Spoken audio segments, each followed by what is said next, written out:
Hi friends, welcome back to ವಿಪ್ರತು story point. ಸ್ನೇಹಿತರೆ, ನೀವು ಇವಾಗ ಕೇಳ್ತಾ ಇದ್ದೀರಿ ಆಲಿಸು ಒಮ್ಮೆ ಹೃದಯದ ಮಾತನ್ನು ಕಥಾ ಸರಣಿಯ 14ನೇ ಭಾಗವನ್ನು. ತಡ ಮಾಡದೆ ಕತೆಗೋಗೋಣ. ಅಶ್ವಿನ್ ಇಡೀ ರಾತ್ರಿ ಯೋಚನೆಯಲ್ಲೇ ಕಳೆದನು. ಅವನು ಶೀತಲ್ ಬಳಿ ಹೋಗಲೇಬೇಕಿತ್ತು, ಆದರೆ ಅದಕ್ಕೆ ಪೂರ್ಣ ತಯಾರಿ ಬೇಕಿತ್ತು. ಕಾರಣ, ಅವಳನ್ನು ಕಂಡರೆ ಜಾರುವ ಮನಕ್ಕೆ ಅವಳ ಹೊರಟುತನವನ್ನು ಸಹಿಸುವ ಶಕ್ತಿ ಇಲ್ಲದಿದ್ದರೂ ಅವಳನ್ನೇ ಬಯಸುತ್ತಿತ್ತು. ಹಾಗಾಗಿ ನೊಂದು ನಲುಗುವ ಬದಲು ಬದಲಾಗಬೇಕು ಎಂದು ನಿರ್ಧರಿಸಿ ಕೋಳಿ ಕೂಗುವ ಸಮಯದಲ್ಲಿ ನಿದ್ರೆಗೆ ಜಾರಿದನು. ಎಂದಿನಂತೆ ತನ್ನ ಬೈಕ್ ಏರಿದ ಶೀತಲ್ ಅದನ್ನು ನಿಲ್ಲಿಸಿದ್ದು ತನ್ನ ಆಫೀಸ್ ಗೇಟಿನ ಬಳಿಯೇ. ಆದರೆ ಅವಳಿಗೆ ಶಾಕ್ ಆಗುವಂಥ ಸರ್ಪ್ರೈಸ್ ಒಂದು ಅದೇ ಪಾರ್ಕಿಂಗ್ ಪ್ಲೇಸಲ್ಲಿ ಇತ್ತು. ಇದರ ಅರಿವಿಲ್ಲದ ಅವಳು ಸೆಕ್ಯೂರಿಟಿಗೆ ವಿಶ್ ಮಾಡಿ ನಗುತ್ತಾ ತನ್ನ ಬೈಕನ್ನು ಪಾರ್ಕಿಂಗ್ ಪ್ಲೇಸ್ ಕಡೆ ತಿರುಗಿಸಿದ್ದಳು. ಗಾಡಿ ನಿಲ್ಲಿಸಿ ಅಚಾನಕ್ಕಾಗಿ ಪಕ್ಕಕ್ಕೆ ತಿರುಗಿದ್ದಳು. ಶಾಕ್ ತಗಲುವಂತೆ ಅವಳಿಗೆ ಪರಿಚಿತವಾದ ಕಾರೊಂದು ಅಲ್ಲೇ ನಿಂತಿತ್ತು. ನಂಬದವಳಂತೆ ಮತ್ತೊಮ್ಮೆ ಕಣ್ಣನ್ನು ಉಜ್ಜಿ ನೋಡಿದಾಗ ಅವಳು ನಂಬಲೇಬೇಕಾಗಿತ್ತು. ಯಾಕೆಂದರೆ ಅವಳು ನೋಡಿದ್ದು ನಿಜವೇ ಆಗಿತ್ತು. ಅಶ್ವಿನ್ ಕಾರ್ ಅಲ್ಲಿ ನಿಂತಿತ್ತು. ಒಂದೇ ಕ್ಷಣ ಅವಳ ಹೃದಯದ ಬಡಿತ 100 ಪಟ್ಟು ಏರಿ ಕೈಕಾಲುಗಳು ನಡುಗಲು ಶುರುವಾಗಿದ್ದವು. ಬೈಕ್ ಹ್ಯಾಂಡಲ್ ತೀಡಿದು ಕ್ಷಣ ಸುಧಾರಿಸಿಕೊಂಡವಳು ಇದ್ದ ಧೈರ್ಯವನ್ನೆಲ್ಲ ಒಗ್ಗೂಡಿಸಿಕೊಂಡು ತನ್ನ ಕ್ಯಾಬಿನ್ ಕಡೆ ನಡೆದಳು. ಒಳಗೆ ಬಂದ ಶೀತಲ್ ಒಮ್ಮೆ ಅತ್ತಿತ್ತ ಕಣ್ಣಾಡಿಸಿ ನಂತರ ತಲೆ ಬಗ್ಗಿಸಿ ನಡೆದುಕೊಂಡು ಹೋದಳು. ತಾನು ಯಾರ ಕಣ್ಣಿಗೂ ಕಾಣಿಸಬಾರದು ಎನ್ನುವ ರೀತಿ. ಆದರೆ ಅವಳು ತಲೆ ಬಗ್ಗಿಸಿದ ತಕ್ಷಣ ಎಲ್ಲ ಜನರು ತಲೆ ಬಗ್ಗಿಸಿ ಬಿಡುವರೇ? ಹುಚ್ಚುಡುಗಿ. ಡೋರ್ ತೆಗೆಯುವ ಮುನ್ನವೇ ಬಿರುಗಾಳಿಯಂತೆ ಅವಳ ಪಕ್ಕ ಬಂದು ನಿಂತಿದ್ದಳು ವಿಷ್ಣು. ಮೇಡಮ್ ಎಂದಾಗ ಬೆಚ್ಚಿದ ಶೀತಲ್ ಅತ್ತ ತಿರುಗಿ ನೋಡಿದಳು. ಅಯ್ಯೋ, ಏನಾಯಿತು? ಯಾಕಿಷ್ಟು ಹೆದರ್ತಾ ಇದ್ದೀರಾ? ವಿಷ್ಣು ಅವಳನ್ನೇ ನೋಡುತ್ತಾ ಕೇಳಿದಾಗ ಶೀತಲ್ ಹಣೆಯ ಮೇಲೆ ಮೂಡಿದ್ದ ಬೆವರನ್ನು ಒರೆಸಿಕೊಂಡು ಅದು ಏನಿಲ್ಲ ತೊದಲಿದಂತೆ ಹೇಳಿದಳು.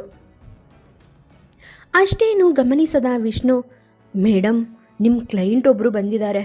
ನಾನು ಅವ್ರನ್ನ ವಿಚಾರಿಸಿದಾಗ ಅವರು ನೀವೇ ಬರಬೇಕಂದ್ರು ಎಂದಳು. ಆದರೆ ಆ ವಿಷಯ ಶೀತಲ್ಗೆ ಮೊದಲೇ ತಿಳಿದಿದ್ದರಿಂದ ಅವಳೇನು ಅಷ್ಟು ಆಸಕ್ತಿ ತೋರಲಿಲ್ಲ. ಆಲ್ರೈಟ್, ನಾನು ನೋಡ್ತೀನಿ ಎಂದು ಹೇಳಿ ಕ್ಯಾಬಿನ್ ಡೋರ್ ಓಪನ್ ಮಾಡಿದಳು.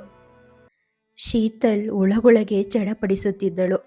ಈಗ ಅಶ್ವಿನ್ ಏನಾದರೂ ಅವಳ ಜೊತೆ ಮಾತನಾಡಲು ಬಯಸಿದರೆ ಅವಳು ತನ್ನ ಮನದ ಭಾವನೆಗಳನ್ನೆಲ್ಲ ಅವನ ಮುಂದೆ ತೋಡಿಕೊಂಡು ಬಿಡುವ ಹಂತಕ್ಕೆ ತಲುಪಿಬಿಟ್ಟಿದ್ದಳು. ಕಾರಣ, ಇಷ್ಟು ದಿನಗಳ ಕಾಲ ಅವನಿಂದ ಅಗಲಿದ್ದ ನೋವು ಅವಳನ್ನು ತುಂಬ ಬಾಧಿಸಿತ್ತು. ಒಳ ನಡೆದ ಶೀತಲ್ ಕ್ಷಣ ಹಾಗೆಯೇ ನಿಂತು ಬಿಟ್ಟಳು. ಕಣ್ಣುಗಳನ್ನು ಮುಚ್ಚಿ ಒಂದು ದೀರ್ಘ ಉಸಿರನ್ನು ತಂದುಕೊಂಡು ತನ್ನ ಮನಸ್ಸನ್ನು ಸಾಂತ್ವನಿಸಿಕೊಂಡವಳು ತನ್ನ ಟೇಬಲ್ ಕಡೆ ನಡೆದಳು. ತಲೆ ಎತ್ತಿದಾಗ ಕ್ಷಣ ಉಗುಳು ನುಂಗುವಂತಾಯಿತು. ಅಶ್ವಿನ್ ಒಬ್ಬನೇ ಬಂದಿರಲಿಲ್ಲ. ಜೊತೆಗೆ ತನ್ನ ಸ್ನೇಹಿತ ಸೌರವ್ನನ್ನು ಸಹ ಕರೆದುಕೊಂಡು ಬಂದಿದ್ದನು. ಮುಂಗುರುಳನ್ನು ಕಿವಿಯ ಹಿಂದಕ್ಕೆ ಸಿಕ್ಕಿಸಿಕೊಂಡವಳು ಒಮ್ಮೆ ಕೆಮ್ಮಿ ಗಂಟಲು ಸರಿಪಡಿಸಿಕೊಂಡು ಡವಗುಡುತ್ತಿದ್ದ ಎದೆಯ ಬಡಿತ ತೋರಗುಡದಂತೆ ತನ್ನ ದುಪ್ಪಟ್ಟವನ್ನು ಬಿಗಿಯಾಗಿ ಹಿಡಿದುಕೊಂಡು ಅವರಿಬ್ಬರ ಮುಂದೆ ಬಂದು ನಿಂತಳು. ಭಾರದ ನಗುವನ್ನು ಮುಖದ ಮೇಲೆ ತಂದುಕೊಂಡು ಹಾಯ್ ಸರ್ ಎಂದವಳು ತನ್ನ ಬ್ಯಾಗನ್ನು ಅಲ್ಲೇ ಪಕ್ಕದಲ್ಲಿ ಇಟ್ಟು ತನ್ನ ಕುರ್ಚಿಯಲ್ಲಿ ಕುಳಿತಳು. ಅವಳ ಮಾತಿಗೆ ಅಶ್ವಿನ್ ಏನನ್ನೂ ಪ್ರತಿಕ್ರಿಯಿಸದೆ ಕಲ್ಲಿನಂತೆ ಕುಳಿತಿದ್ದ. ಆದರೆ ಸೌರವ್ ನಗುತ್ತಾ ತಿರುಗಿ ಅವಳಿಗೆ ವಿಶ್ ಮಾಡಿದ. ಸೌರವ್ ನಾರ್ಮಲ್ ಕ್ಯಾಶುವಲ್ ಶರ್ಟ್ ಮತ್ತು ಜೀನ್ಸ್ ತೊಟ್ಟಿದ್ದ. ಆದರೆ ಅಶ್ವಿನ್ ಇಂದು 3 ಪೀಸ್ ಶೂಟ್ ಧರಿಸಿದ್ದ. ಇದೇ ಮೊದಲು ಅಶ್ವಿನ್ ಶೀತಲ್ ಮುಂದೆ ತನ್ನ ಸೂಟಿನಲ್ಲಿ ನಿಂತಿದ್ದಿದ್ದು. ತುಂಬ ಟೈಮ್ ಆಯಿತಾ ಸರ್ ನೀವು ಬಂದು? ಸೌರವ್ನತ್ತ ತಿರುಗಿ ಕೇಳಿದಳು. ಅವಳು ಅವನತ್ತ ತಿರುಗಿದ್ದಕ್ಕೆ 2 ಕಾರಣಗಳಿದ್ದವು. ಒಂದು, ಅಶ್ವಿನ್ ಮುಖ ಗಡುಸಾಗಿದ್ದರೆ, ಇನ್ನೊಂದು ಅವನನ್ನು ನೋಡಲು ಭಯ ಅವಳಿಗೆ. ಸೌರವ್ನನ್ನು ನೋಡಿದಾಗಲೇ ಅವಳಿಗೆ ತುಸು ನಿರಾಳವಾಗಿತ್ತು. ಕಾರಣ, ಅಶ್ವಿನ್ ಬೇರೆಯವರ ಮುಂದೆ ತುಂಬ ಡೀಸೆಂಟ್ ಆಗಿ ಇರುತ್ತಿದ್ದ. ಹಾಗಾಗಿ ತಾನೇ ತನ್ನ ಮನವನ್ನು ನಿಗ್ರಹಿಸಿಕೊಳ್ಳಲು ಸೋತರೆ ಅಶ್ವಿನ್ ಅದನ್ನು ಕ್ಯಾರಿ ಮಾಡುತ್ತಾನೆ ಎನ್ನುವ ಧೈರ್ಯ ಬಂದಿತ್ತು ಅವಳಿಗೆ. ಅಶ್ವಿನ್ ಕಡೆ ನೋಡಿ ಒಮ್ಮೆ ನಕ್ಕ ಸೌರವ್, ಹೌದು ಶೀತಲ್, ಸುಮಾರು 1 ಗಂಟೆ ಆಯಿತು ಎಂದು ಫ್ರೆಂಡ್ಲಿಯಾಗಿ ಮಾತನಾಡಿದನು. ಅವನ ಮಾತುಗಳನ್ನು ಕೇಳಿ ಕೈಕಟ್ಟಿ ತಲೆ ಬಾಗಿಸಿ ಕುಳಿತಿದ್ದ ಅಶ್ವಿನ್ ಕಣ್ಣುಗಳು ಕೋಪಕ್ಕೆ ಕೆಂಪಾಗಿದ್ದರೆ ಶೀತಲ್ ಮುಖದಲ್ಲಿ ಅಚ್ಚರಿಯ ತಿಳಿಮಂದಹಾಸ ಮಿನುಗಿತು. ಗಮನಿಸಿದ ಸೌರವ್ ಅಶ್ವಿನ್ನನ್ನು ತುಸು ಹೆಚ್ಚೆ ಕಾಡಿಸಲು, ಸಾರಿ, ನಾನು ನಿಮಗೆ ಹೆಸರಿಡಿದು ಕರೆದ್ರೆ ನಿಮ್ಗೇನಾದರೂ ಪ್ರಾಬ್ಲಮ್ಮಾ? ಅಮಾಯಕನಂತೆ ಕೇಳಿ ಅವಳತ್ತ ಒಮ್ಮೆ ನೋಡಿ ಅಶ್ವಿನ್ನತ್ತ ಒಮ್ಮೆ ನೋಡಿದ. ಅಯ್ಯೋ, ಹಾಗೇನಿಲ್ಲ, ನಿಮ್ಗಿಷ್ಟ ಬಂದಾಗ ಕರಿಬಹುದು. ಶೀತಲ್ ಔಪಚಾರಿಕವಾಗಿ ಹೇಳಿದಾಗ ಅಶ್ವಿನ್ ದವಡೆ ಬಿಗಿಯಾಯಿತು. ಒಳಗೊಳಗೆ ನಕ್ಕ ಸೌರವ್, ಹೋ ಥ್ಯಾಂಕ್ಸ್ ಶೀತಲ್, ನಾನು ನಿಮ್ಮನ್ನು ಅವತ್ತು ನೋಡಿದಾಗಲೇ ನನ್ನ ಫ್ರೆಂಡ್ ಅಂತ ಫಿಕ್ಸ್ ಆಗಿಬಿಟ್ಟಿದ್ದೀನಿ. ಯಾಕೋ ಮೇಡಮ್ ಅನ್ನೋ ಫಾರ್ಮಾಲಿಟೀಸ್ ಎಲ್ಲ ಬೇಡ ಅನ್ನಿಸ್ತು. ನಗುತ್ತಾ ಹೇಳಿ, ನೀವು ಕೂಡ ನನ್ನನ್ನು ಸೌರವ್ ಅಂತಲೇ ಕರೀರಿ ಎಂದ. ಅಶ್ವಿನ್ ತಲೆ ಎತ್ತಿ ಒಮ್ಮೆ ಅವನತ್ತ ಕಿಡಿನೋಟ ಬೀರಿದ. ಅದನ್ನು ಲೆಕ್ಕಕ್ಕಿಡದ ಸೌರವ್ ಟೇಬಲ್ ಮೇಲೆ ಮೊಣಕೈ ಊರಿ ಇನ್ನಷ್ಟು ಅವಳತ್ತ ಬಾಗಿ ಕುಳಿತ. ಅವನ ಮಾತಿಗೆ ನಕ್ಕ ಶೀತಲ್, ಸಾರಿ ಸೌರವ್, ಹೇಳಬೇಕಂದ್ರೆ ಮಾರ್ನಿಂಗ್ ಟೈಮ್ಸ್ ಅಷ್ಟು ಕ್ಲೈಂಟ್ಸ್ ಇರಲ್ಲ, ಸೊ ಹಾಗಾಗಿ ನಾನು 10:30 ಮೇಲೆ ಆಫೀಸ್ಗೆ ಬರ್ತೀನಿ. ಹಾಗಾಗಿ ನೀವು ಕಾಯೋ ಹಾಗಾಯಿತು. ಬೇಸರದಲ್ಲಿ ಹೇಳಿ ಒಮ್ಮೆ ಅಶ್ವಿನ್ ಕಡೆ ನೋಡಿದಳು. ಆದರೆ ಅಶ್ವಿನ್ ಅವಳನ್ನೇ ನೋಡುತ್ತಿದ್ದುದು ಅವಳ ಅರಿವಿಗೆ ಬಂದಿರಲಿಲ್ಲ. ಒಮ್ಮೆಲೆ ಅವನ ಕಣ್ಣ ನೋಟ ಎದುರಿಸಲಾಗದೆ ಮತ್ತೊಮ್ಮೆ ತಡವರಿಸುವಂತಾಯಿತು. ಆತಂಕಕ್ಕೆ ಅವಳ ಕಾಲುಗಳಲ್ಲಿ ನಡುಕ ಶುರುವಾಗಿತ್ತು. ತಕ್ಷಣ ಸೌರವ್ ಕಡೆ ನೋಟ ತಿರುಗಿಸಿದಳು. ಆದರೆ ಅಶ್ವಿನ್ ತನ್ನತ್ತಲೇ ನೋಡುತ್ತಿದ್ದಾನೆ ಎನ್ನುವ ಅರಿವಾಯಿತು ಅವಳಿಗೆ. ಆ ಕ್ಷಣದಲ್ಲಿ ಅವಳಿಗೆ ತುಸು ಬ್ರೇಕ್ ಬೇಕಾಗಿತ್ತು. ದೇವರು ವರ ನೀಡಿದಂತೆ ಪ್ಯೂನ್ ಬಂದು ಟೀ ಕಪ್ಗಳನ್ನು ಇಟ್ಟು ಹೋದರು. ನಿಟ್ಟುಸಿರು ಬಿಟ್ಟವಳು ನಗುತ್ತಾ, ಟೀ ತಗೊಳ್ಳಿ ಎಂದು ಹೇಳಿ ತಾನೊಂದು ಕಪ್ ತೆಗೆದುಕೊಂಡಳು. ಸೌರವ್, ಹೋ ಥ್ಯಾಂಕ್ಸ್ ಎಂದವನು ನಗುತ್ತಾ ಕಪ್ಗೆ ಕೈ ಹಾಕಿದನು. ಆದರೆ ಅಶ್ವಿನ್ ಮಾತ್ರ ಹಾಗೆಯೇ ತಟಸ್ಥನಾಗಿದ್ದ. ನೀನೇನೋ ನೋಡ್ತಾ ಇದೆಯಾ, ತಗೊಳ ಮಗ ಎಂದ ಸೌರವ್ ತಾನೇ ಎತ್ತಿ ಅಶ್ವಿನ್ ಕೈಗೆ ಕಪ್ ತುರುಕಿದನು. ಅವನನ್ನು ಒಮ್ಮೆ ತಿನ್ನುವಂತೆ ನೋಡಿದ ಅಶ್ವಿನ್ ಕಪ್ಪನ್ನು ಇನ್ನೊಂದು ಕೈಗೆ ಬದಲಾಯಿಸಿಕೊಂಡನು. ಹಲ್ಲು ಬಿಟ್ಟ ಸೌರವ್ ಶೀತಲ್ ಜೊತೆ ಮಾತಿಗೆ ಇಳಿದನು. ಇಡೀ ಕಪ್ ಖಾಲಿ ಮಾಡುವಷ್ಟರಲ್ಲಿ ತುಂಬ ಮಾತನಾಡಿ ಬಿಟ್ಟಿದ್ದನು. ಶೀತಲ್ ಬರೀ ನಗುತ್ತಾ ಅವನನ್ನು ನೋಡುತ್ತಿದ್ದಳಷ್ಟೆ. ಆದರೆ ಅವಳಿಗೆ ಈ ಸಮಯದ ಅಗತ್ಯ ತುಂಬ ಇತ್ತು. ಭಯವೋ, ಆತಂಕವೋ, ಪ್ರೀತಿಯೋ, ಅನುರಾಗವೋ ಅಥವಾ ವಿರಹವೋ, ಒಟ್ಟು ಅಶ್ವಿನ್ನನ್ನು ನೋಡಿ ಅವಳು ಒಂದು ತರಹ ಆಗಿದ್ದಂತೂ ನಿಜ. ಅದೆಷ್ಟೇ ಮನದಲ್ಲಿ ಭಯವಿದ್ದರೂ ಅವಳು ತನ್ನ ಕೆಲಸ ಮಾಡಲೇಬೇಕಿತ್ತು. ಅದೆಷ್ಟು ದಿನ ಅವನಿಂದ ದೂರ ಓಡಿ ಹೋಗಲು ಸಾಧ್ಯ? ಅವನನ್ನು ಒಬ್ಬ ಕ್ಲೈಂಟ್ ರೀತಿ ನೋಡುವ ನಿರ್ಧಾರ ಮಾಡಿದವಳು ತನ್ನ ಮುಷ್ಟಿಯನ್ನು ಬಿಗಿಯಾಗಿ ಹಿಡಿದು ಮನವನ್ನು, ಭಯವನ್ನು ನಿಗ್ರಹಿಸಿಕೊಂಡು ಪ್ರೊಫೆಷನ್ ಆಗಿ ಹ್ಯಾಂಡಲ್ ಮಾಡುವಂತೆ ಮುಂದೆ ಇದ್ದ ಪೆನ್ನನ್ನು ಕೈಗೆ ಎತ್ತಿಕೊಂಡವಳು, ಹೇಳಿ ಬಂದ ವಿಷಯ ಎಂದಳು ಪೆನ್ ಜೊತೆ ಆಟವಾಡುತ್ತಾ, ಮುಖದ ತುಂಬ ಮುಗುಳು ನಗು ತುಂಬಿಕೊಂಡು. ಸೌರವ್ ಮನದಲ್ಲೇ, ವಾವ್, ಇಂಟ್ರೆಸ್ಟಿಂಗ್ ಕ್ಯಾರೆಕ್ಟರ್. ಅಶ್ವಿನ್ ನಿನ್ನ ಪ್ರೀತಿಲಿ ಬಿದ್ದಿರೋದ್ರಲ್ಲಿ ಅಚ್ಚರಿ ಏನಿಲ್ಲ. ಅದೆಷ್ಟು ಕಡಿಮೆ ಸಮಯದಲ್ಲಿ ನಿನ್ನ ಮನಸ್ಸನ್ನು ನಿನ್ನ ಹಿಡಿತಕ್ಕೆ ತಂದ್ಕೊಂಡ್ಬಿಟ್ಟೆ ಎಂದುಕೊಂಡು ಮುಗುಳು ನಕ್ಕನು. ಅಶ್ವಿನ್ ಚೆಕ್ ತೆಗೆದು ಶೀತಲ್ ಮುಂದೆ ಇಟ್ಟಾಗ ಶೀತಲ್ ಅದರತ್ತ ನೋಡಿದಳು. ಒಮ್ಮೆ ಅಶ್ವಿನ್ ಕಡೆ ನೋಡಿದಾಗ ಅವನ ಮುಖದಲ್ಲಿ ಯಾವುದೇ ಭಾವವಿರಲಿಲ್ಲ. ಶೀತಲ್ ಆ ಚೆಕ್ಕನ್ನು ಕೈಗೆ ಎತ್ತಿಕೊಂಡವಳು, ನಿನ್ನೆ ಭಾವನಾ ಬಂದಿದ್ರು, ನಿಮ್ಮ ಪೇಮೆಂಟ್ ಕಂಪ್ಲೀಟ್ ಆಯಿತು, ನಾನು ನಿನ್ನೆನೇ ಭಾವನಾ ಅವರಿಗೆ ರೆಸಿಪ್ಟ್ ಕೊಟ್ಟಿದ್ದೀನಿ ಎಂದು ಹೇಳಿ ನಕ್ಕಳು. ಯಾವುದೇ ಭಾವ ಪ್ರಕಟಿಸದ ಅಶ್ವಿನ್ ಮುಖ ನೋಡುವುದು ಅವಳಿಗೆ ಈಗ ಕಷ್ಟವಾಗಿರಲಿಲ್ಲ. ಫೈಲ್ ತೆಗೆದು ಎಲ್ಲ ಫಾರ್ಮಾಲಿಟೀಸ್ ಫಿಲ್ ಮಾಡುತ್ತಿದ್ದ ಶೀತಲ್ ಕಡೆ ಅಶ್ವಿನ್ ನೋಟ ನೆಟ್ಟರೆ ಫೋನ್ ಹಿಡಿದು ಅತ್ತ ಗಮನ ಹರಿಸದಂತೆ ನಟಿಸುತ್ತಿದ್ದ ಸೌರವ್ ದೃಷ್ಟಿ ಇಬ್ಬರ ಮೇಲೂ ಇತ್ತು. ನಿಮ್ಮ ಫೈಲ್ ಕಂಪ್ಲೀಟ್ ಆಗಿದೆ ಸರ್ ಎಂದು ಶೀತಲ್ ನಕ್ಕಾಗ, ಥ್ಯಾಂಕ್ಸ್ ಎಂದು ಅದೇ ಗಡುಸು ಮುಖದಲ್ಲಿ ಹೇಳಿದ ಅಶ್ವಿನ್ ಎದ್ದು ನಿಂತಾಗ ಒಮ್ಮೆ ಶೀತಳನ್ನು ನೋಡಿದ ಸೌರವ್, ಹೇ ಶೀತಲ್, ನನಗೆ ಇನ್ನೊಂದು ಕಪ್ ಟೀ ಸಿಗಬಹುದೇ ಎಂದನು ಇಬ್ಬರತ್ತ ನೋಡುತ್ತಾ. ಅಶ್ವಿನ್ ಉಬ್ಬುಗಳನ್ನು ಗಂಟಿಕ್ಕಿ ಅವನತ್ತ ನೋಡಿದರೆ ಶೀತಲ್ ಮುಗುಳು ನಗುತ್ತಾ, ಖಂಡಿತ ತರೋದಕ್ಕೆ ಹೇಳ್ತೀನಿ ಎಂದು ಹೇಳಿ ಎದ್ದು ಹೊರಗೆ ನಡೆದಳು. ಅಶ್ವಿನ್ ಇನ್ನೂ ನಿಂತೆಯೇ ಇದ್ದ. ಅವನ ಕಣ್ಣುಗಳಲ್ಲಿ ಸೌರವ್ನನ್ನು ಸುಟ್ಟಿ ಬಿಡುವಷ್ಟು ಕೋಪ ಕಾಣುತ್ತಿತ್ತು. ಆದರೆ ಸೌರವ್ ತಲೆಕೆಡಿಸಿಕೊಳ್ಳದೆ ಟೇಬಲ್ ಮೇಲೆ ತಾಳ ಹಾಕುತ್ತಾ ಯಾವುದೋ ಹಾಡು ಗುನುಗುತ್ತಿದ್ದನು. ಅವಳು ಹೊರ ಹೋದುದನ್ನು ನೋಡಿದ ಸೌರವ್, ನೀನ್ಯಾಕಿಷ್ಟು ಸೈಲೆಂಟ್ ಆಗಿದ್ಯಾ, ಮಾತಾಡೋ ಎಂದ. ಮಾತಾಡೋಕ್ಕಂತಾನೆ ನೀನು ಬಂದಿದ್ಯಲ್ಲ, ಆ ಕೆಲಸ ತುಂಬ ಚೆನ್ನಾಗೇ ಮಾಡ್ತಾ ಇದೆಯಲ್ಲ ಎಂದು ಕಣ್ಣು ಕಿರಿದು ಮಾಡಿ ಹೇಳಿದ ಅಶ್ವಿನ್. ಇಲ್ಲ, ನಾನು ಬಂದಿರೋದಕ್ಕೆ ಬೇರೆ ಏನೋ ಕಾರಣ ಇದೆ ಎನ್ನುತ್ತಾ ಮತ್ತೆ ಟೇಬಲ್ ಮೇಲೆ ತಾಳ ಹಾಕಲು ಶುರು ಮಾಡಿದನು. ಅಶ್ವಿನ್ ಏನನ್ನೋ ಹೇಳಲು ಹೊರಟಿದ್ದ. ಆದರೆ ತಕ್ಷಣ ಶೀತಲ್ ಒಳಗೆ ಬಂದಾಗ ಅವನು ಬಾಯಿ ಮುಚ್ಚಬೇಕಾಯಿತು. ಶೀತಲ್ ಬಂದು ತನ್ನ ಸೀಟಿನಲ್ಲಿ ಕುಳಿತುಕೊಂಡಳು. ಕೈಕಟ್ಟಿ ಕುಳಿತ ಅಶ್ವಿನ್ ಮತ್ತೆ ಅವಳತ್ತಲ್ಲೇ ನೋಟ ನೆಟ್ಟು ಕುಳಿತ. ಶೀತಲ್, ನೀವು ಡಿಸೆಂಬರ್ 31 ಏನು ಮಾಡ್ತೀರಾ ಎಂದ ಸೌರವ್ ಇಬ್ಬರು ಮೌನವಾಗಿ ಕುಳಿತಿರುವುದನ್ನು ನೋಡಿ. ಮರುಕ್ಷಣವೇ ಅಶ್ವಿನ್ನ ಕಣ್ಣುಗಳು ಸೌರವ್ ಮೇಲೆ ಬಿದ್ದವು. ಸೌರವ್ ಮುಖದಲ್ಲಿ ನಗು ಅರಳಿತು. ಶೀತಲ್ಗೆ ಸೌರವ್ ಮಾತು ಅರ್ಥವಾಗಲಿಲ್ಲ. ಮೊದಲು ಅಶ್ವಿನ್ ಕಡೆ ನೋಡಿ ನಂತರ ಅವನತ್ತ ತಿರುಗಿ, ಸದ್ಯಕ್ಕೆ ಏನು ಪ್ಲ್ಯಾನ್ ಇಲ್ಲ, ಮನೇಲೇ ಇರ್ತೀನಿ, ಯಾಕಂದರೆ ಅವತ್ತು ಆಫೀಸ್ ಕೂಡ ಕ್ಲೋಸ್ ಇರುತ್ತೆ ಎಂದಳು. ಹಾಗಿದ್ರೆ ನೀವು ನಮ್ಮ ಜೊತೆ ಬರ್ಬೋದಲ್ವಾ ಹುಬ್ಬಾರಿಸುತ್ತಾ ಕೇಳಿದಾಗ ಶೀತಲ್ ಮುಖದಲ್ಲಿ ಗೊಂದಲ ಇಣುಕಿತು. ಸಾರಿ, ಅರ್ಥ ಆಗಲಿಲ್ಲ ಎಂದಳು ಗೊಂದಲದಿಂದ ಅವನೆಡೆಗೆ ನೋಡುತ್ತಾ.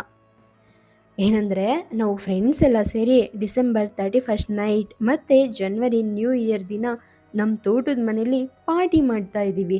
ಹಾಗಾಗಿ ನೀವು ಕೂಡ ನಮ್ಮ ಜೊತೆ ಜಾಯಿನ್ ಆದರೆ ತುಂಬ ಚೆನ್ನಾಗಿರುತ್ತೆ ಎಂದನು. ಓಕೆ, ಆದರೆ ನಾನು ಹೇಗೆ ಬರೋಕ್ಕಾಗುತ್ತೆ, ಅಲ್ಲಿ ನನಗೆ ಯಾರೂ ಪರಿಚಯನೇ ಇರಲ್ಲ ನಗುತ್ತಾ ಹೇಳಿದಳು. ಅಲ್ಲಿ ಯಾರಿಗೆ ಯಾರ ಪರಿಚಯನೂ ಬೇಕಾಗಿಲ್ಲ, ನನಗೆ ಅಶ್ವಿನ್ಗೆ ನಿಮ್ಮ ಪರಿಚಯ ಇದೆಯಲ್ಲ ಎಂದು ಭುಜ ಕುಣಿಸಿ ನಕ್ಕನು. ಭಾವನಾ ಬರ್ತಾಳಾ ಶೀತಲ್ ಕೇಳಿದಳು. ಸೌರವ್ಗೆ ಈಗ ಸಂದಿಗ್ಧ ಸ್ಥಿತಿಯಲ್ಲಿ ಸಿಲುಕಿದ ಹಾಗಾಯಿತು. ಯಾಕೆಂದರೆ ಅವನಿಗೆ ಭಾವನಾ ಅಷ್ಟು ಪರಿಚಯವಿರಲಿಲ್ಲ. ಹಾಗೆಯೇ ಶೀತಲ್ ಬಗ್ಗೆ ಕೂಡ ಅವನಿಗೆ ಅಷ್ಟೊಂದು ತಿಳಿದಿರಲಿಲ್ಲ. ಅಕಸ್ಮಾತ್ ಭಾವನಾ ಬರುತ್ತಾಳೆ ಎಂದರೆ ತಾನು ಬರೋದಿಲ್ಲ ಎನ್ನಬಹುದು. ಭಾವನಾ ಬರೋದಿಲ್ಲ ಅಂದರೆ ಅವಳು ಬಂದಿಲ್ಲ ಅಂದರೆ ನಾನು ಹೇಗೆ ಬರ್ಬೋದು ಎನ್ನಬಹುದು. ಏನು ಹೇಳಬೇಕು ತೋಚದೆ ಯೋಚಿಸುತ್ತಿರುವಾಗಲೇ, ಇಲ್ಲ, ಅವಳು ಬೇರೆ ಕಡೆ ಪ್ಲ್ಯಾನ್ ಮಾಡ್ಕೊಂಡಿದ್ದಾಳೆ ಎಂದನು ಅಶ್ವಿನ್. ಅವನ ಮಾತನ್ನು ಕೇಳಿ, ನಾನು ನೋಡಿ ಹೇಳ್ತೀನಿ ಎಂದಳು. ನೋಡೋದೆಲ್ಲ ಏನಿಲ್ಲ, ಈಗಷ್ಟೇ ನಿನಗೆ ರಜಾ ಇದೆ ಅಂತ ನೀನೇ ಹೇಳಿದ್ಯಾ ಸೌರವ್ ಎಕ್ಸೈಟ್ ಆಗಿ ಹೇಳಿದನು. ಹೌದು, ರಜೆ ಇದೆ, ಆದರೆ ನನ್ನ ಮನೆಯಲ್ಲಿ ಕೇಳಬೇಕಲ್ವಾ ಎಂದಳು. ಅಯ್ಯೋ, ಅದಕ್ಕೇನು, ಅಶ್ವಿನ್ ಇದಾನಲ್ಲ ಎಂದ ಸೌರವ್ ಅಶ್ವಿನ್ ಕಡೆ ನೋಡುತ್ತಾ.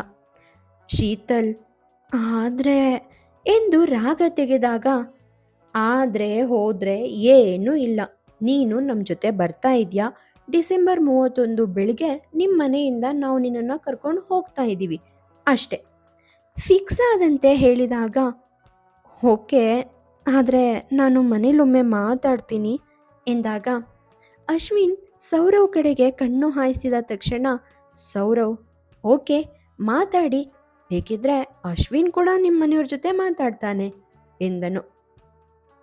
ಶೀತಲ್ ಅಶ್ವಿನ್ ಕಡೆ ನೋಡಿದಳು. ಮತ್ತೊಮ್ಮೆ ಅವರಿಬ್ಬರ ಕಣ್ಣುಗಳು ಮತ್ತೆ ಭೇಟಿಯಾಗಿದ್ದವು. ಸೌರವ್ ಟೀ ಕಪ್ ಖಾಲಿ ಮಾಡುವುದರತ್ತ ಗಮನ ಹರಿಸಿದ್ದ. ತಕ್ಷಣ ಎಚ್ಚೆತ್ತ ಅಶ್ವಿನ್ ಸೌರವ್ ಕಡೆ ನೋಡಿ, ಈಗ ಹೊರಡೋಣವಾ ಎಂದನು. ಟೀ ಕಪ್ ಟೇಬಲ್ ಮೇಲೆ ಇಟ್ಟ ಸೌರವ್ ಎದ್ದು ನಿಂತು, ಹಾಂ ಸರಿ ಹೋಗೋಣ ಎಂದನು. ಶೀತಲ್ ಕಣ್ಣುಗಳು ಅವರಿಬ್ಬರ ಮೇಲೂ ನೆಟ್ಟಿದ್ದವು. ಮಿಸ್ ಮಾಡಬಾರ್ದು ಎಂದು ಹೇಳಿದ ಸೌರವ್ ಅವಳ ಕೈ ಕುಲುಕಿ ಎದ್ದು ನಡೆದನು. ಸೌರವ್ ಕಡೆ ಒಮ್ಮೆ ನೋಡಿದ ಅಶ್ವಿನ್ ಶೀತಲ್ ಕಡೆ ತಿರುಗಿದ. ಶೀತಲ್ ಸೌರವ್ ಕಡೆ ನೋಡುತ್ತಿದ್ದವಳು ಹಾಗೆಯೇ ಅಶ್ವಿನ್ ಕಡೆ ನೋಡಿದಳು. ಅವನ ಮುಖ ಈಗಲೂ ಗಡುಸಾಗಿಯೇ ಇತ್ತು. ಅವನು ತನ್ನ ಕೋಟಿನ ಮಡಿಕೆಯನ್ನು ಗಟ್ಟಿಯಾಗಿ ಹಿಡಿದುಕೊಂಡು 31 ಡಿಸೆಂಬರ್ ಬೆಳಿಗ್ಗೆ 9 ಎಂದು ಮತ್ತೊಮ್ಮೆ ಒತ್ತಿ ಹೇಳಿದನು. ಶೀತಲ್ಗೆ ಏನು ಹೇಳಬೇಕು ತೋಚದಾಯಿತು. ಒಮ್ಮೆ ಅವಳತ್ತ ದೀರ್ಘ ನೋಟ ಬೀರಿದ ಅಶ್ವಿನ್ ಅಲ್ಲಿಂದ ಹೊರಟು ಹೋದನು. ಮರುಕ್ಷಣ ಶೀತಲ್ ತನ್ನ ತಲೆಯನ್ನು ಹಿಡಿದುಕೊಂಡು ತನ್ನ ಸೀಟಿನಲ್ಲಿ ಕುಳಿತು ಬಿಟ್ಟಳು. ಮಧ್ಯಾಹ್ನವಾಗಿತ್ತು. ಚೆಕ್ ಪಡೆದ ನಂತರ ಶೀತಲ್ ಭಾವನಾಗೂ ಕಾಲ್ ಮಾಡಿದ್ದಳು. ಅದನ್ನೇ ಕಾದಿದ್ದವಳಂತೆ ಭಾವನಾ ಸ್ವಲ್ಪ ಹೊತ್ತಿನಲ್ಲೇ ಶೀತಲಾಳ ಆಫೀಸಿಗೆ ಬಂದಳು. ಅವಳು ಬಂದುದನ್ನು ನೋಡಿದ ಶೀತಲ್ ಮುಗುಳು ನಗುತ್ತಾ ಅವಳನ್ನು ಬರಮಾಡಿಕೊಂಡು ಟೀ ಎಂದಳು. ಭಾವನಾ ಫೋನನ್ನು ತನ್ನ ಪರ್ಸ್ನಿಂದ ಹೊರ ತೆಗೆಯುತ್ತಾ ಹೌದು ಕಣೆ ಬೇಕು ಎಂದಳು. ಓಕೆ ತರೋ ಕೇಳ್ತೀನಿ ಎಂದ ಶೀತಲ್ ಕ್ಯಾಬಿನ್ನಿಂದ ಹೊರ ನಡೆದಳು. ಅವಳು ಮರಳಿದಾಗ ಭಾವನಾ ತರುಣ್ ಜೊತೆ ಫೋನ್ನಲ್ಲಿ ಮಾತನಾಡುತ್ತಿದ್ದಳು. ಶೀತಲ್ಗೆ ಅವಳ ಮಾತುಗಳು ಕೇಳಿಸಿದ್ದವು. ಆದರೆ ಏನನ್ನೂ ಕೇಳಿಸಿಕೊಳ್ಳದವಳಂತೆ ನಟಿಸುತ್ತಾ ಬಂದು ತನ್ನ ಕುರ್ಚಿಯಲ್ಲಿ ಕುಳಿತುಕೊಂಡಳು. ಆಂಟಿ ಬರ್ತಾ ಇದ್ದಾರಾ ಎಂದಳು ಭಾವನಾ ಕಡೆ ನೋಡುತ್ತಾ. ಭಾವನಾ ಕಾಲ್ ಕಟ್ ಮಾಡಿ ಫೋನನ್ನು ಟೇಬಲ್ ಮೇಲೆ ಇಟ್ಟವಳು ಇಲ್ಲ ತರುಣ್ ಬರ್ತಾ ಇದ್ದಾನೆ ಎಂದಳು. ಅಶ್ವಿನ್ ಸರ್ಗೆ ನೀನು ಮೋಸ ಮಾಡ್ತಾ ಇದೆಯಾ ಅಂತ ನಿನ್ಗನ್ನಿಸ್ತಾ ಇಲ್ವಾ? ಶೀತಲ್ ಭಾವನಾಳತ್ತ ನೋಡುತ್ತಾ ಕೇಳಿದಾಗ ನಾನು ಯಾರಿಗೂ ಮೋಸ ಮಾಡ್ತಾ ಇಲ್ಲ, ನನ್ನಿಷ್ಟದಂತೆ ನಾನಿದ್ದೀನಿ ಭಾವನಾ ಹುಬ್ಬು ಸಂಕುಚಿಸಿ ಹೇಳಿದಳು. ಆದರೆ ಇಲ್ಲಿ ನೀನು ಸ್ವಾರ್ಥಿ ಆಗ್ತಾ ಇದೆಯಾ ಅಲ್ವಾ ಗಂಭೀರವಾಗಿ ಕೇಳಿದಳು. ಅದಕ್ಕೆ ನಾನೇನು ಮಾಡಬೇಕು? ಭಾವನಾ ಕೋಪಗೊಂಡಂತೆ ಹೇಳಿದಳು. ನೀನು ಮನೇಲಿದ್ರ ಬಗ್ಗೆ ಮಾತಾಡಿ ನೀನು ತರುಣ್ನ ಪ್ರೀತಿ ಮಾಡ್ತಾ ಇರೋ ಬಗ್ಗೆ ಹೇಳ್ಬಹುದು ಅಲ್ವಾ ಎಂದಳು. ಯಾವುದೇ ಪ್ರಯೋಜನ ಇಲ್ಲ. ಆಚಾರ್ಯರ ಕುಟುಂಬದಲ್ಲಿ ಮದುವೆ ಪ್ರಸ್ತಾಪ ಬಂದಾಗ ಅಪ್ಪ ಫುಲ್ ಖುಷಿಯಾದರು. ನಾನು ನನ್ನ ಅಭಿಪ್ರಾಯ ಹೇಳಿದಾಗ ಅವರು ಒಪ್ಪೋಕೆ ರೆಡಿ ಇರಲಿಲ್ಲ. ನಾನು ಆತ್ಮಹತ್ಯೆ ಮಾಡ್ಕೊಳ್ತೀನಂತ ಹೆದರಿಸಿದಾಗ ಅವರು ಅದನ್ನು ಪ್ರಾಕ್ಟಿಕಲ್ಲಾಗಿ ಮಾಡೇ ತೋರಿಸ್ಬಿಟ್ರು. 3 ದಿನ ಆಸ್ಪತ್ರೆಯಲ್ಲೇ ಉಳಿದು ನನ್ನ ಕೈಲಿ ಪ್ರಾಮಿಸ್ ತಗೊಂಡ್ಮೇಲೆ ಅವರು ಡಿಸ್ಚಾರ್ಜ್ ಆಗಿದ್ದು. ದನಿ ಶಾಂತವೆನಿಸಿದರೂ ಆ ದನಿಯಲ್ಲಿ ಅವಳ ಮನದ ಕುದಿ ಎದ್ದು ಕಾಣುತ್ತಿತ್ತು. ಹಾಗಿದ್ರೆ ನೀನು ಅಶ್ವಿನ್ ಸರ್ ಜೊತೆ ಮಾತಾಡಬೇಕಿತ್ತು, ಅವರಿದನ್ನು ಅರ್ಥ ಮಾಡ್ಕೊಳ್ತಾ ಇದ್ರು ಎಂದಳು ಶೀತಲ್. ನಾನು ಆ ಬಗ್ಗೆ ಕೂಡ ಯೋಚನೆ ಮಾಡಿದೆ. ಆದರೆ ಅಶ್ವಿನ್ ಯಾವಾಗಲೂ ತನ್ನ ಕೆಲಸದಲ್ಲಿ ಬ್ಯುಸಿಯಾಗಿರ್ತಾನೆ. ಅದ್ರ ಜೊತೆ ನಾನು ಅವನಿಗೆ ಹೇಳಿ ಅವನು ಅರ್ಥ ಮಾಡ್ಕೊಳ್ದೇ ಇದ್ದರೆ 2 ಕುಟುಂಬದ ನಡುವೆ ದೊಡ್ಡ ಪ್ರಾಬ್ಲಮ್ ಕ್ರಿಯೇಟ್ ಆಗುತ್ತೆ. ಮತ್ತು ತರುಣ್ ಕೂಡ ಇನ್ನೂ ಈ ಮದುವೆಗೆಲ್ಲ ರೆಡಿ ಇಲ್ಲ ಎಂದಳು. ಅವಳ ದನಿ ಈಗ ಬದಲಾಗಿತ್ತು. ಅದಕ್ಕೆ ಶೀತಲ್ ಮೃದುವಾಗಿ ಕೇಳಿದಳು. ಏನೂ ಇಲ್ಲ ಶೀತಲ್, ತರುಣ್ಗೆ ಈಗ ಒಳ್ಳೆ ಕೆಲಸದ ಆಫರ್ ಸಿಕ್ಕಿದೆ. ಅವನು ಜನವರಿಯಲ್ಲಿ ಜಾಯಿನ್ ಆಗ್ತಾ ಇದ್ದಾನೆ. ಅವನಿಗೆ ಕೆಲಸ ಸಿಕ್ಕ ತಕ್ಷಣ ನಾನೊಮ್ಮೆ ಅಶ್ವಿನ್ ಜೊತೆ ಮಾತಾಡ್ತೀನಿ. ಅವನು ಒಪ್ಪಿ ನಮ್ಮ ಮನೆಯವ್ರನ್ನ ಒಪ್ಸಿದ್ರೆ ಪರವಾಗಿಲ್ಲ. ಅಕಸ್ಮಾತ್ ಏನಾದರೂ ಒಪ್ಪಿಲ್ಲ ಅಂದರೆ ನಾನು ತರುಣ್ ಜೊತೆ ಹೊರಟೋಗ್ತೀನಿ. ತನ್ನ ನಿರ್ಧಾರವನ್ನು ಉಸಿರಿದಳು. ನೀನೇನೋ ಹೊರಟೋಗ್ತೀಯಾ? ಪಾಪ ಅಶ್ವಿನ್ ಸರ್ ಏನು ಮಾಡಬೇಕು? ನೀನು ಅವ್ರ ಬಗ್ಗೆ ಕೂಡ ಯೋಚನೆ ಮಾಡಬೇಕಲ್ವಾ? ಸೀಟಿನಿಂದ ಮುಂದೆ ಬಂದು ಕುಳಿತು ಮನದಲ್ಲಿ ಮೂಡಿದ್ದ ಅಗ್ನಿಪರ್ವತವನ್ನು ಆದಷ್ಟು ಶಾಂತವಾಗಿ ಇರಿಸಿಕೊಂಡು ಕೇಳಿದಳು. ಅವನಿಗೆ ನನ್ನ ಮದುವೆ ಆಗೋಕಷ್ಟು ಆಸಕ್ತಿ ಇದ್ದಾಗ ಕಾಣಿಸ್ತಾ ಇಲ್ಲ. ಈ ಮದುವೆ ಏನಾದರೂ ಮುರಿದ್ಬಿದ್ರೆ ಯಾರು ಸಂತೋಷ ಪಡ್ತಾರೋ ಇಲ್ವೋ, ಆದರೆ ಅವನು ಖುಷಿ ಪಡ್ತಾನೆ ನಗುತ್ತಾ ಹೇಳಿ ಟೇಬಲ್ ಮೇಲಿದ್ದ ತನ್ನ ಫೋನನ್ನು ತಿರುಗಿಸಿದಳು. ಆದರೆ ನೀನು ಒಳ್ಳೆ ಮನೆತನದಿಂದ ಬಂದ ಹುಡುಗಿ. ಈ ತರಹದೊಂದು ಘಟನೆ ನಡೆದ್ರೆ ನಿನ್ನ ಕುಟುಂಬಕ್ಕೆ ಮಾತ್ರ ಅಲ್ಲ, ಅಶ್ವಿನ್ ಸರ್ ಕುಟುಂಬಕ್ಕೂ ಕೆಟ್ಟ ಹೆಸರು ಆತಂಕದಿಂದ ಹೇಳಿದಳು. ನನ್ನ ಕುಟುಂಬದ ಮರ್ಯಾದೆಗೋಸ್ಕರ ನಾನು ಶಿಲುಬೆಗೇರಬೇಕಾ? ನಾನು ಎಷ್ಟು ಕೇಳ್ಕೊಂಡೆ ಗೊತ್ತಾ? ಅವರೇನು ನನ್ನ ಕಣ್ಣೀರಿಗೆ ಬೆಲೆ ಕೊಟ್ರಾ? ನನ್ನ ಬಗ್ಗೆ ಎಷ್ಟು ಯೋಚನೆ ಮಾಡಿದ್ರು ಅವರು? ಸಮಾಜದಲ್ಲಿ ಒಳ್ಳೆ ಹೆಸರು ಸಿಗುತ್ತೆ ಅಂತ ನನ್ನೇ ಬ್ಲ್ಯಾಕ್ ಮೇಲ್ ಮಾಡ್ತಾ ಇದ್ದಾರೆ. ಕೋಪದಲ್ಲಿ ಏನೇನನ್ನೋ ಒದರಿದಳು. ಆದರೆ ಅಂಕಲ್ ಮತ್ತೆ ಆತ್ಮಹತ್ಯೆ ಪ್ರಯತ್ನ ಮಾಡಿದ್ರೆ ನಿರಾಶಳಾಗಿ ನುಡಿದಳು. ಹೇ, ಅವ್ರಂಥದ್ದೇನು ಮಾಡ್ಕೊಳ್ಳಲ್ಲ ಬಿಡು, ಆಗ ನನ್ನ ಒಪ್ಸೋದಕ್ಕೋಸ್ಕರ ಹಾಗೆ ಬೆದರಿಕೆ ಹಾಕಿದ್ರು ಎಂದಳು ಭಾವನಾ. ಸಾಮಾನ್ಯವಾಗಿ ಯಾರ ಜೀವನಕ್ಕೂ ಮಧ್ಯ ಪ್ರವೇಶಿಸದ ಶೀತಲ್ ಯಾರ ಜೀವನದ ಬಗ್ಗೆಯೂ ಮುಕ್ತವಾಗಿ ಮಾತನಾಡುತ್ತಿರಲಿಲ್ಲ. ಆಲಿಸುತ್ತಿದ್ದಳಷ್ಟೆ. ಆದರೆ ಎಂದು ಸಲಹೆ ನೀಡಿದವಳಲ್ಲ. ನೋವಿಗೆ ಸ್ಪಂದಿಸುತ್ತಿದ್ದಳು, ತಿಳುವಳಿಕೆ ಮೂಡಿಸುತ್ತಿದ್ದಳು. ಆದರೆ ಮೊದಲ ಬಾರಿಗೆ ಭಾವನಾ ಜೊತೆ ಮಾತನಾಡುತ್ತಿದ್ದಳು. ಯಾಕೆಂದರೆ ಪ್ರಾಣಕ್ಕಿಂತ ಹೆಚ್ಚಾಗಿ ಪ್ರೀತಿಸುತ್ತಿದ್ದ ಅಶ್ವಿನ್ಗೆ ನೋವಾಗುವುದು, ಅವನ ಕುಟುಂಬಕ್ಕೆ ಕೆಟ್ಟ ಹೆಸರು ಬರುವುದು ಅವಳಿಂದ ಸಹಿಸಲು ಆಗಿರಲಿಲ್ಲ. ಭಾವನಾಳ ಮಾತುಗಳು ಶೀತಲ್ಗೆ ತಲೆನೋವು ಬರೆಸಿದ್ದವು. ಆದರೆ ಸ್ವಾರ್ಥಿಯಾಗಿ ಯೋಚಿಸಿದ ಅವಳ ಹೃದಯಕ್ಕೆ ಭಾವನಾ ಮಾತುಗಳು ಸಮಾಧಾನವನ್ನು ನೀಡಿದ್ದವು. ಸಹೃದಯದ ಸಾಹಿತ್ಯ ಅಭಿಮಾನಿಗಳೇ, ಥ್ಯಾಂಕ್ ಯು ಸೋ ಮಚ್ ಈ ಚಾನಲ್ನ ವಿಸಿಟ್ ಮಾಡಿದ್ದಕ್ಕೆ. ಕತೆ ಹೇಗೆ ಬಂದಿದೆ ಅಂತ ಕಮೆಂಟ್ ಮೂಲಕ ತಿಳಿಸಿ. ಹಾಗೆ ಹೊಸಬ್ರು ಯಾರಾದರೂ ನೋಡಿ ನಿಮ್ಗೆ ಈ ಕತೆ ಇಷ್ಟ ಆಯಿತು ಅಂತ ಅಂದರೆ ಚಾನಲ್ನ ಸಬ್ಸ್ಕ್ರೈಬ್ ಮಾಡ್ಕೊಳ್ಳಿ. Thank you so much. ಸಿರಿಗನ್ನಡಂ ಗೆಲ್ಗೆ, ಸಿರಿಗನ್ನಡಂ ಬಾಳ್ಗೆ.